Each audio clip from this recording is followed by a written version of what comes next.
Envisiontech podcast. I'm your host, Paul Gagan, and this week will be part one of my conversation with The8thone.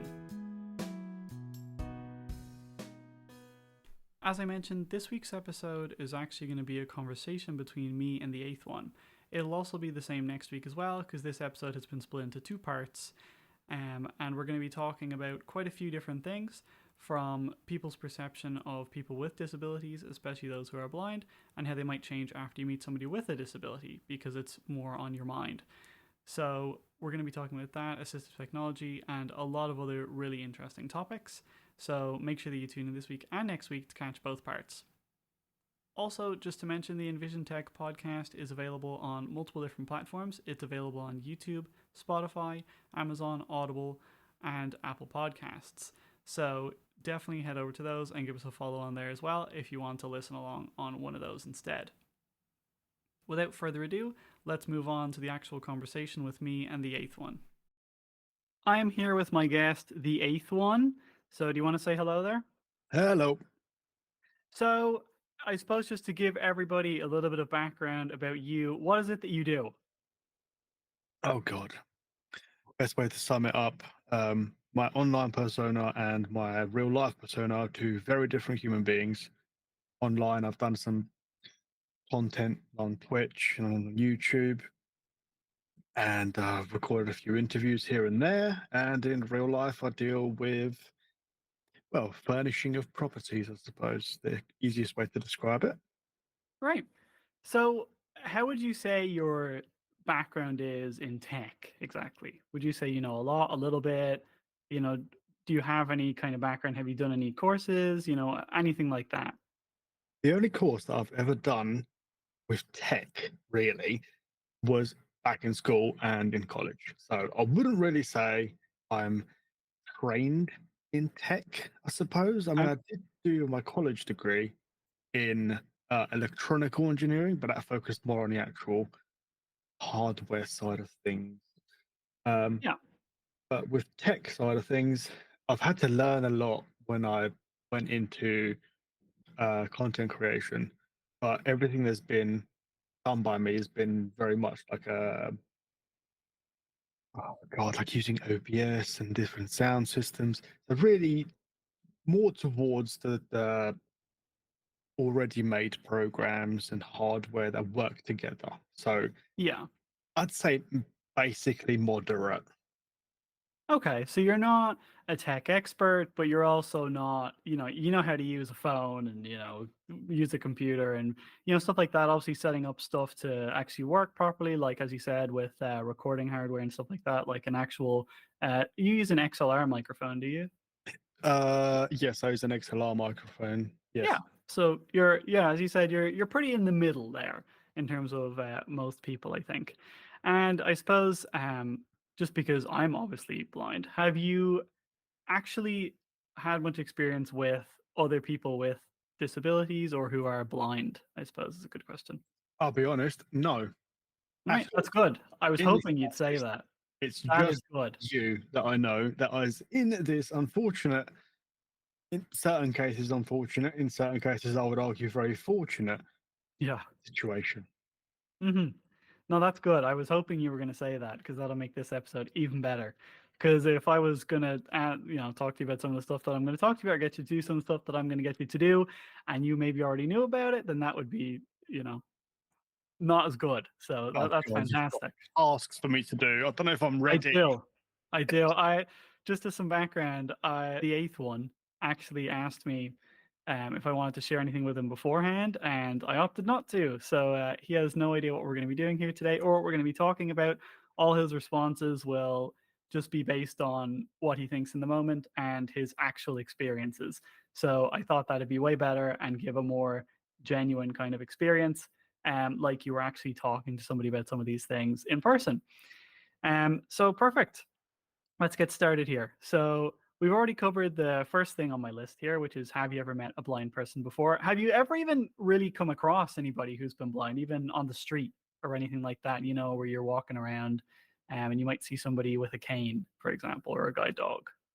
So if I really have to boil my response down, yes, I've definitely come across people that have been blind.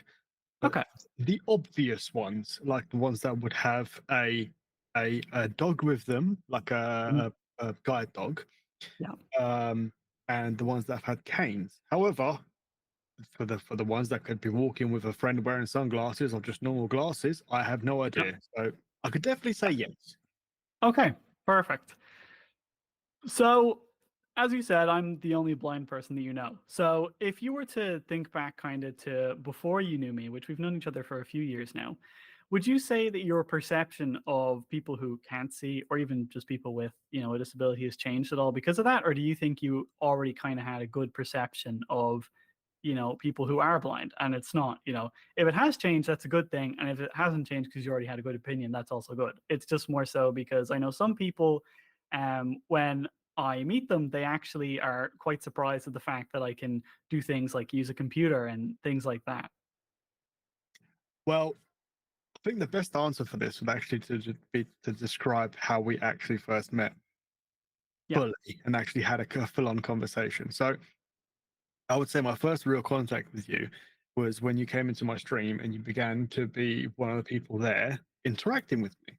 Yeah. And I spoke to you online, obviously via text Mhm. or because you'd be in a chat, as I would any other person.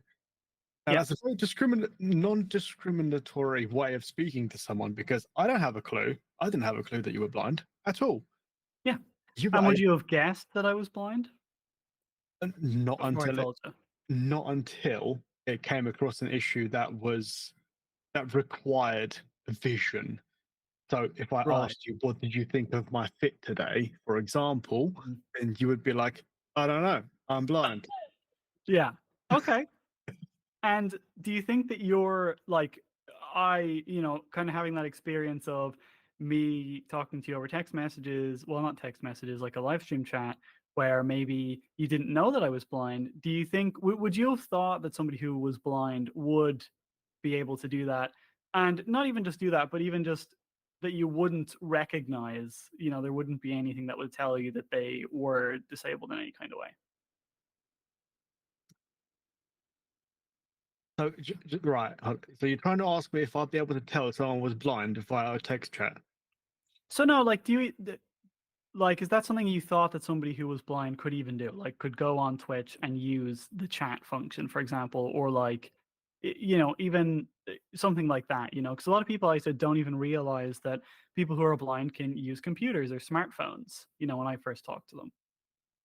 I'm going to be very honest. I didn't Sure. think that someone that would be visually impaired would go to a platform like Twitch, seeing as it's such a Mhm. visual platform.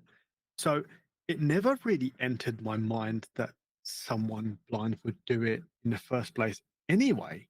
Yeah. So Yeah. I suppose no, it's never been a question that I've had to. It's never been something I've had to think about. It's never I mean, been, good. Yeah. oh, can a blind person do this? Like, I never would have thought about that whatsoever. I mean, I Whereas, suppose that goes to show, like, that's exactly what I'm talking about. Like, a lot of people don't even think about it because it's not even really a question that they have. So that's actually exactly the point. Yeah. yeah, so it's one of those things. Like, as bad as it may sound, that if you go right down to it, unless you've got someone in your life, or unless you're being made aware of an issue like the accessibility of someone that's visually impaired, until you care about that, you're not going to think about it because it's not Yeah. something that's going to come to you. And Yeah. until I met you, I never thought about any of those things. Yeah, and I know, to somebody sitting at home, you might be like, "Oh, that sounds terrible." But in reality, that's how people work, Like even me, I might not be aware of a lot of the challenges that somebody who's deaf might face because I don't really think about those on a daily basis. I'm too busy thinking about the ones that I'm having, and like the other stuff that's going on in my life. And I don't really know many deaf people, and the ones that I do, like we don't like I don't talk to them very often or anything like that. So, I feel like that's actually a really good point and something that I feel like people forget about. Like it's okay not to think about things. Um, I suppose the big difference here though is obviously, after all this time, me and Tav are still talking and he's actually now on this podcast, to actually talk to me about some of these things. So, I think it's great that especially nowadays, it's a lot easier for I suppose blind people and even people just with disabilities in general to kind of just seem like normal people. That's why I've always kind of liked, um, doing stuff online, even since I was a little kid, because even now when I'm like ordering food from like Deliveroo or whatever it might be that you're using, nobody knows that I'm blind when I'm doing that until they show up, and like see me, and then they're like, "Oh wow, you're blind," and I'm like, "Yep, yeah, I am." So yeah, no, that's really really good. Um, and also, since meeting me, is there anything that you thought about, like, or even when you met me, is there anything that you thought about me being blind that turned out not to be true or turned out to be true? Like, when I told you or when I first mentioned that I'm doing like a computer science degree, which I was at the time when we first met, or obviously now I'm a, software engineer kind of. I also, own my own company. Was any of that surprising to you to hear that I could do those things or anything like that, or not really? If not really, that's great. And if so, then how come? It took me a while for me to genuinely believe that you were blind. Right. Okay. Uh-huh. The reason being for that is you are able to do so many things that I did not think were possible Mhm. for Yeah. someone who's blind. And Mm. when I actually like when I convinced myself that yes, okay, this guy is genuinely not lying, he's not trolling, like he's 100% not able to see. I was stunned for starters, but at the same time, I was really amazed because we actually played couple of rounds of games of chess. And one of the first things that came to mind as I was playing is this guy must have an absolutely mental memory because I'm able to see where things are. You have to remember. Now, I can't even remember what I had for breakfast, but like that's just insane.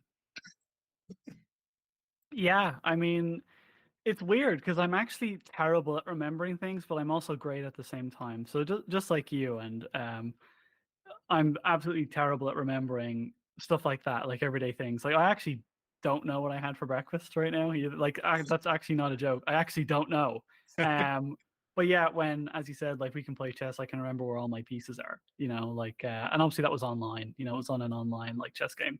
Um, so yeah, no, that's fantastic though. I'm like it's weird because a lot of people will say, even when I get in a taxi, I'll start talking to like a taxi driver, and I'll be with my wife Melissa, so I'll be kind of holding on to her, so people don't realize that I'm blind, and it might come up in a conversation where I'll be like, "Oh yeah, I'm blind," and they're like, "Really?" Like they're actually shocked, even when they do meet me in person, and some people tell because obviously my eyes and stuff move in a weird way. So if you actually sit there and look directly at me, it's probably easier to tell, but even meeting me in person, if you're not, paying loads of attention or whatever, I feel like it is hard to tell, which I'm always telling people is almost a compliment because I feel like if I was talking to somebody and they're like, "Oh yeah, you're blind, aren't you?" I'd be like, like, you know, what made you think that? And that's what I'm kind of always telling people is that like I kind of like that reaction because it's like, yeah, at the end of the day, in reality, I am just still another person. Like I can't see, but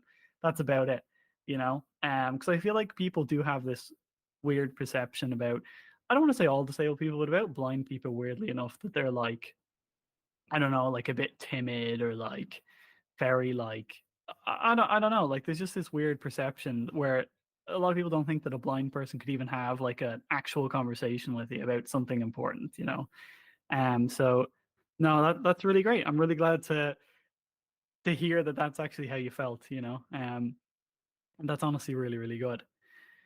Um so as you kind of mentioned as well, like being blind is kind of fortunate and unfortunate. I feel like it's made me really good at some things, but really bad at other things. And I've kind of talked about it on the podcast a little bit before about kind of how technology can impact that, like impact whether it's being blind or having another kind of disability or whatever it might be.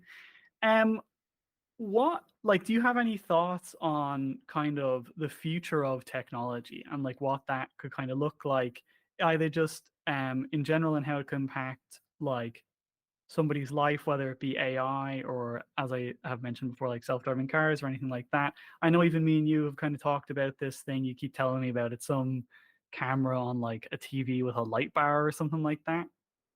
Yeah. So to explain to someone, to everyone, obviously that wasn't part of that conversation, and me and Paul had privately, obviously. Mm, When he first started talking about screen readers, it genuinely reminded me. Now, there's this. I'm not 100% sure of the name, but it's kind of like a light bar. It gets attached to the back of a TV, and it has a camera that would sit in the middle of the TV at the top, and that camera would see the entirety of the rectangle that is the TV. And then what it would do is that it would collect the general amounts of color in a specific zone. And then it would match that color to the lights behind the screen, giving that sort of glow effect that essentially you're extending the cinematic experience that you've got. Now, when he was talking about screen readers, I was just thinking to myself, can a computer not do that internally? Like, can something not just monitor the screen and and tell the computer what it sees on there and then relay that back to the user? Essentially like having another person looking over your shoulder at the screen and it reading out what is on there. Now obviously when it comes to inputting things as well, like you have to navigate using keyboard shortcuts, not a mouse. yeah. So that would again be something else that would be obviously challenging from that point of view, seeing as it's still telling you what it sees. So if you select something like, oh, if you were to break your screen up into a grid, for example, and say, oh, in grid 1-1, similar to a chess game, you have this many options. If you press this grid, then you can select that option within that grid, and it will break it down further and further. Now, that to me was like, that sounds so simple. Why isn't there something there that already does that? Hmm. So, I mean, I might have derailed from the original question, but that was something that came to mind when I first heard about it. Yeah, and oh, you didn't really derail from that because that does kind of talk about, well, at least it will in a second, kind of bring back to that. So yeah, like when you mentioned that, I was kind of thinking about it, and I was like, yeah, like how would that work? So I suppose the problem with your, I don't want to say your solution, but like that kind of technology, for example, um, would be that you would need really good image recognition AI, right? Which is starting to become a thing, but that's good at like describing what's on a screen and maybe reading text. And it can kind of tell where stuff is on a screen or like a picture now, but you would need to be doing that like every second, maybe faster than that, you know? And not only that, but you then need to kind of be able to like it would need to, as you said, just be like an actual person being there where you'd be able to ask it a question and it would have like no response time. You know, it would need to immediately do it. So you would say like select, you know, like zone 1-1, right? Whereas screen readers right now, they kind of get you to define what is selectable on the screen. So on a website, for example, I'll say this is a button, therefore it's selectable.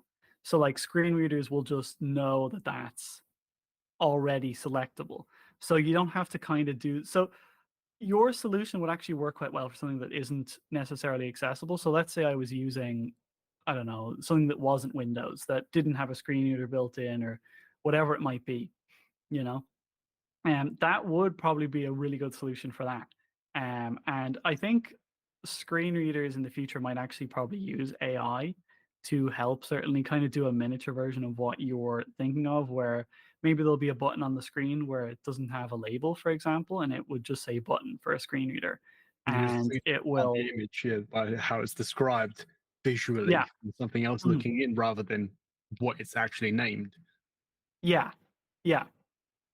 Yeah, like that's what I'm saying. Like AI would probably take care of that instead, you know, because currently there's no real solution for that. Like if I go to a website and something's not labeled, it's just not labeled and that's it, you know. Um, So no, that's an interesting thing that you'd mentioned to me a few times. So I just wanted to bring it up now because I thought it was really cool that you were even kind of thinking about like how that could kind of work. And that's I feel like part of I don't want to say the problem, but a little bit because as you said yourself, like a lot of people don't really think about these things unless they know somebody who's blind or have met somebody or whatever it might be. And you probably weren't either until you had met me, and then you were thinking about screen readers and this like technology that you had heard or seen at some point and how that could be used. You know, so even with like things like that, I think it's really valuable to kind of just have I don't want to say because I hear a lot of people saying that you should, you know, learn about all these different things in school and stuff like that. And I think, yeah, like maybe to a certain degree, but I feel like also spending time learning about every single, you know, type of person in the world and every single possible like disability or every single culture in the world is really difficult. Especially because sometimes those things change. So I feel like kind of just having that, I feel like mindset of being like open to thinking about things a little bit is really valuable. Hmm. Um, so the next thing that I wanted to ask actually is, have you ever used any sort of assistive technology like a screen reader? Not even in the slightest. So that is going to be it for this week's episode of the Envisiontech podcast. Make sure that you come back next week where I'm going to be getting the eighth one to try out a screen reader for the very first time on the podcast. So thank you all for listening. And again, this is the Envisiontech podcast. Thank you to my guest, the eighth one. I've been your host, Paul Gagan, and I will see you all next time.